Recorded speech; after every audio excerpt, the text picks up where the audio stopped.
Hello brother. ఇప్పుడు next వీడియోలో మనం ఇప్పుడు ఈ జ్యోతిష్యము శ్రీ వేణు వాస్తు జ్యోతిష్యం బోర్ పాయింట్స్లో మనం చెప్పుకుంటా పోతున్నాము. ఇది గతంలో వాస్తు గురించి చెప్తా వస్తాండా, బోర్ పాయింట్ల గురించి చెప్తా వస్తాండా, వాస్తు గురించి వాస్తులో భాగంగా ఈరోజు ఈ రాశి చక్రంలో చర స్థిర ద్విస్వభావ అనే గురించి తెలుసుకున్నాం ఈరోజు.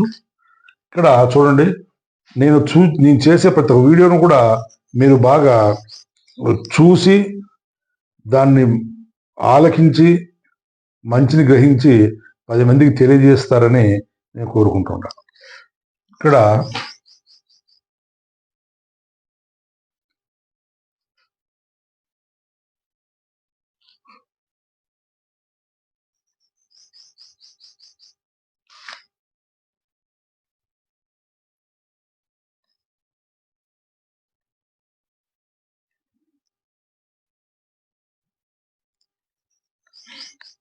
ఇక్కడ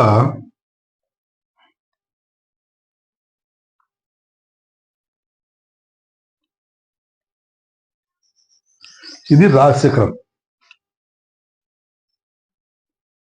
రాశి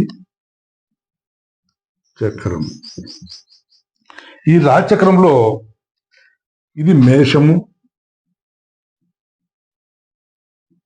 మేషరాశి, ఇది వృషభ రాశి, ఇది మిథున రాశి, ఇది కర్కాటక రాశి, ఇది సింహరాశి, ఇది కన్యరాశి, ఇది తులరాశి,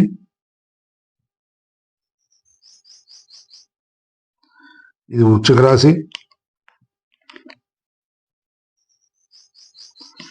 ఇది ధనస్సు రాశి,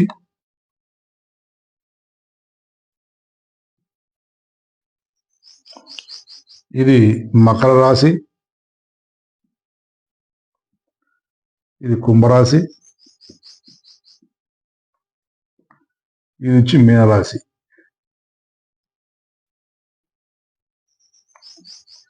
ఇవి రాశిచక్రం. ఈ రాశిచక్రంలో మనము ఎట్లా చేయాలంటే స్థిర చర, చర స్థిర ద్విస్వభావ. ఈ మేషం వచ్చి చర, మేషం వచ్చి చర, స్థిర, ద్విస్వభ,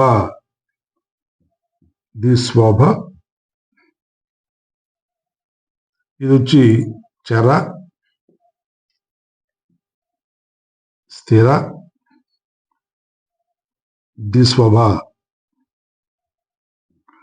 ఇది చర, స్థిర,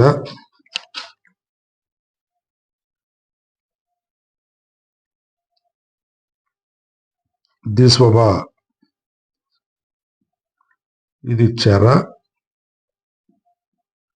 స్థిర,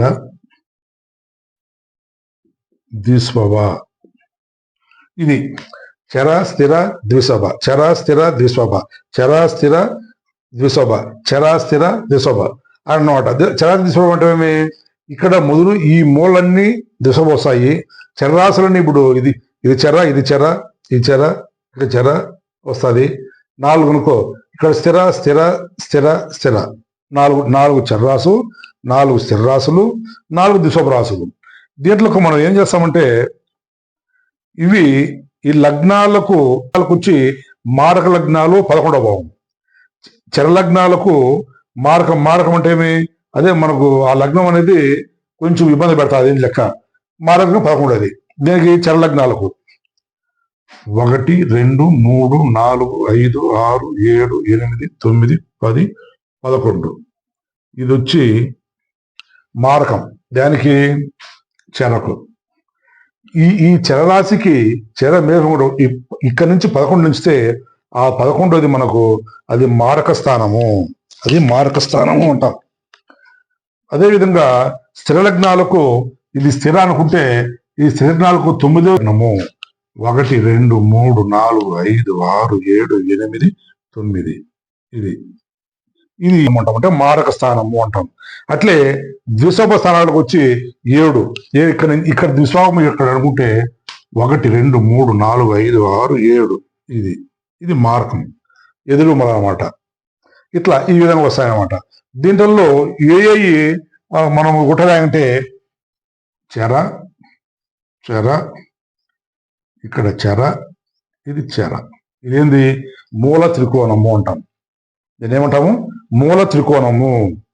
ఈ మూల త్రికోణం ఇట్లా ఈ విధంగా మనం ఉంటే ఇవి అంటే మిశ్ర స్థానాలుని ఆ విధంగా. అట్లే నీకు ఇక్కడ నుంచి ఇది మళ్ళీ 147 అంటాము. ఆ విధంగా ఇది నెక్స్ట్ వచ్చి వీడియోలు చెప్తాను. ఇది లెంత్ సరిగా వీడియోలో లెంత్ తీస్తా ఉంటే సరిగా ఇది కావడం లేదు. ఇది ఒకసారి చూసుకోండి మీరు. ఇది చెర స్థిర, ఇది చెర మేషం చెర అనుకుంటే వృషము స్థిర, మిథునము ద్విస్వభావం అవుతుంది, కర్కాటకము చెర, సింహం స్థిర, కన్య వచ్చి ద్విస్వాభ నుంచి తుల వచ్చేసి చెర, వృశ్చికం వచ్చేసి స్థిర, ధనస్సు రాశి వచ్చి ద్విస్వభావ, మకరం వచ్చి చెర, కుంభరాశి స్థిర, మీనరాశి వచ్చేసి ద్విస్వభ. ఇప్పుడు ఇవన్నీ ఈ చర స్థానాలు ఇట్లా స్థిరంగా స్థిరంగా ఇక్కడ